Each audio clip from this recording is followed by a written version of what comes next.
এমন এমন প্রেমপত্র পাই, একজন লিখেছে আমি তোমায় খুব ভালোবাসি, আমাকে 1,00,000 টাকা পাঠিয়ে দাও।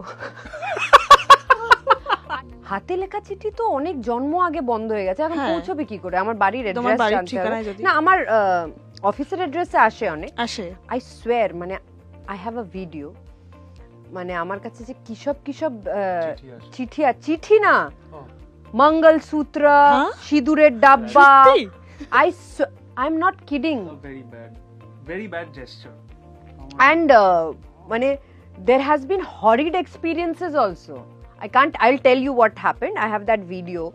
So মানে এটা না ভিডিও করে আমি এই জন্যই রেখে দিয়েছি, যেটা মানে ইট ইজ আনবিলিভেবল। তো কি হয়, মানে 10 দিনে একবার করে কেউ গিয়ে আমার অফিস থেকে সব জিনিসগুলো কালেক্ট করে নিয়ে আসে, কারণ কি ওটাই আমার অফিসিয়াল অ্যাড্রেস।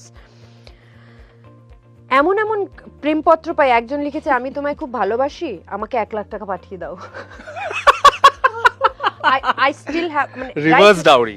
Right now আমার কাছে মেল আছে, I keep those mails যে don't dare to take my name publicly, in a broken English maybe, don't dare to take my name publicly, আমি তোমায় ক্ষমা করব না, আর যেহেতু তুমি আমার নাম পাবলিকলি নি, কার নাম ভাই, অ্যান্ড আমাকে আমার বাড়ির EMI 25,000 টাকা, আমাকে 1,00,000 টাকা, 1,20,000 টাকা পাঠিয়ে দাও, তার মধ্যে থেকে আমার মায়ের চিকিৎসার এই টাকা।